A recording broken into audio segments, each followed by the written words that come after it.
Hello बच्चों, आज आप लोगों को जो है 9th सोशल साइंस से संबंधित हिस्ट्री पार्ट से जो है आप लोगों को पाठ्यक्रम लिखवाया जा रहा है।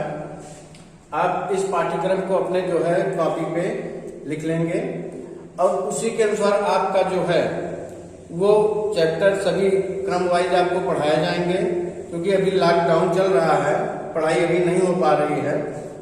उसी के तहत जो भी वीडियो जाएगा वो आप लोगों को वर्चुअल क्लास के माध्यम से यहाँ वीडियो बना के आप लोगों को भेजा जाएगा। आप लोग उसका अध्ययन करते रहिएगा और कॉपी पे जो है उसको लिखिएगा। हिस्ट्री पार्ट के अंतर्गत आप लोगों को सबसे पहले जो है इकाई 1 में आप लोगों को फ्रांसीसी क्रांति के बारे में पढ़ना है। जो क्रांति हुई फ्रांस की राज्य क्रांति 1789 ईस्वी में, इसके बारे में आप लोगों को पढ़ाया जाएगा। 1789 ईस्वी में क्रांति, फ्रांसीसी क्रांति, उसमें संबंधित जो पहला है वो है पुरातन शासन व्यवस्था, पुरानी शासन व्यवस्था और उसकी क्या समस्याएं थी, इसके बारे में आपको बताया जाएगा। क्रांति के लिए उत्तरदायी सामाजिक तत्व कौन कौन से थे। जो क्रांति हुई 1789 की फ्रांसीसी राज्य क्रांति, उसमें आप लोग क्रांति के लिए जो उत्तरदायी सामाजिक तत्व कौन कौन से हैं, इसके बारे में आप लोगों को बताया जाएगा। तीसरा, आप लोगों को तत्कालीन क्रांतिकारी समूह और विचार, इनमें इसके बारे में आपको बताया जाएगा।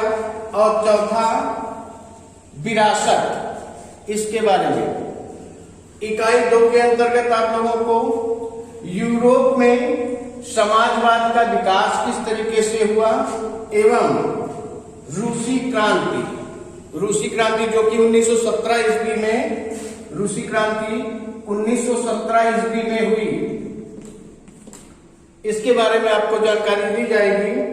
इसके अंतर्गत पहला, जारवाद का संकट, उस समय जार शासन चल रहा था रूस में, उसमें संकट क्या थे।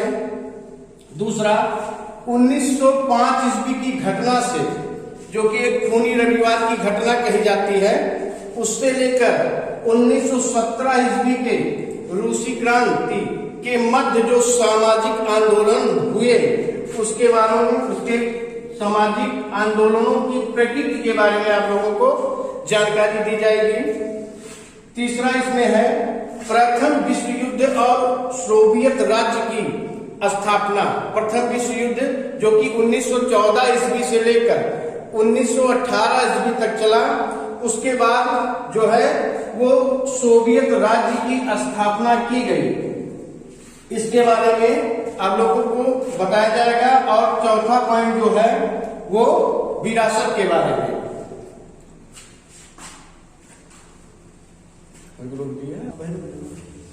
इसी क्रम में आप लोग देखिए इकाई 3 में, जो हिस्ट्री पार्ट से ही इकाई 3 के अंतर्गत जो अंतिम आप लोगों को जो है पढ़ना है वो है आधुनिक विश्व में चरवाहे।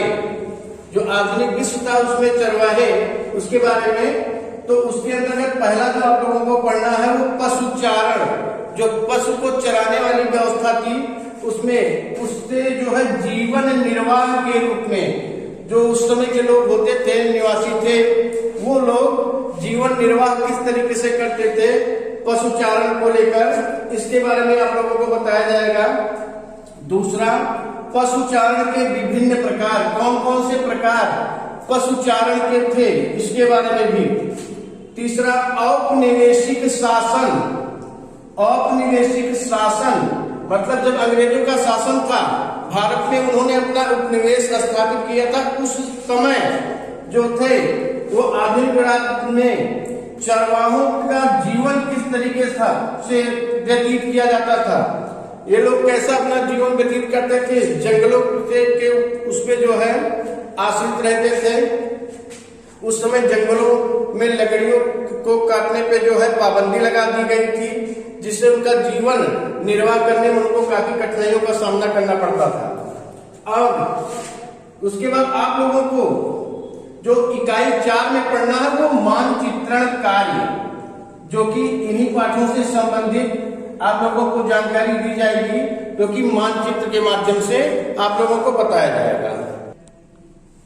अभी तक आप लोगों ने जो हिस्ट्री के बारे में आप लोगों को बताया गया, उसी क्रम में आप लोग जो सिविक्स यानी कि नागरिक शास्त्र का जो पाठ्यक्रम है, उसमें आप लोगों को लोकतांत्रिक राजनीति, जिसमें नागरिक शास्त्र के उसमें दिया गया है, आप लोगों को पढ़ाया जाएगा।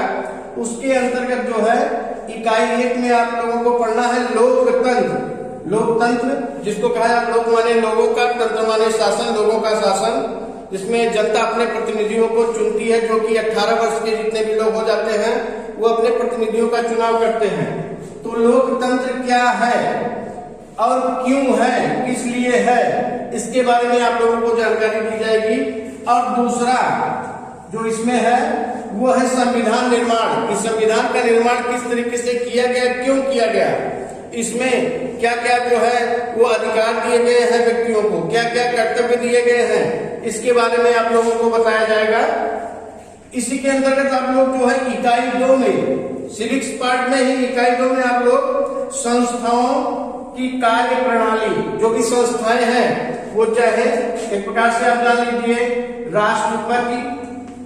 राष्ट्रपति के बारे में भी आप लोगों को बताया जाएगा, प्रधानमंत्री के बारे में आप लोगों को बताया जाएगा, मुख्यमंत्री,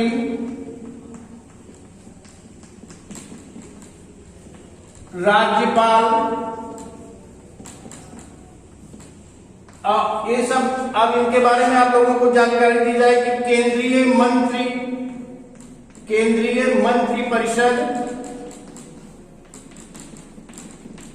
केंद्रीय मंत्री परिषद, इसके बारे में आप लोगों को जानकारी दी जाएगी। और लोकतांत्रिक, लास्ट में जो है वो है लोकतांत्रिक अधिकार। कौन कौन से लोकतांत्रिक अधिकार दिए गए हैं, जैसे मान लीजिए लोकतांत्रिक अधिकार में आप लोगों को पढ़ना पड़ेगा समानता का अधिकार, समानता का अधिकार,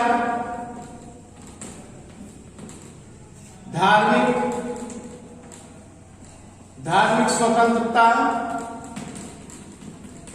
का अधिकार,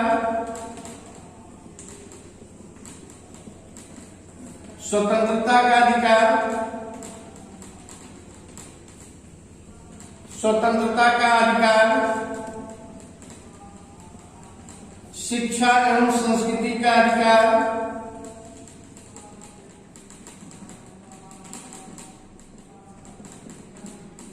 शिक्षा एवं संस्कृति का अधिकार, शोषण के विरुद्ध अधिकार। और लास्ट में आप लोगों को जो बताया जाएगा छठा जो है लोकतांत्रिक अधिकार व्यक्ति को दिया गया है संविधान के द्वारा, वो है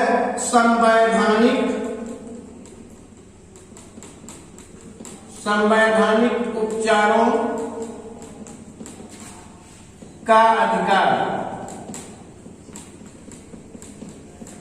इसके बारे में आप लोगों को बताया जाएगा संवैधानिक अधिकार, उपचारों का अधिकार के अंतर्गत अगर ये अधिकार, पांचों अधिकार आपको नहीं मिल रहे हैं तो आप संवैधानिक उपचारों के अधिकार के अंतर्गत न्यायालय के शरण में जा सकते हैं। आप लोगों को सिलेबस में 9th में यही दिया गया है, इसी के बारे में आप लोगों को जो है बताया जाएगा। इस वीडियो में इतना ही।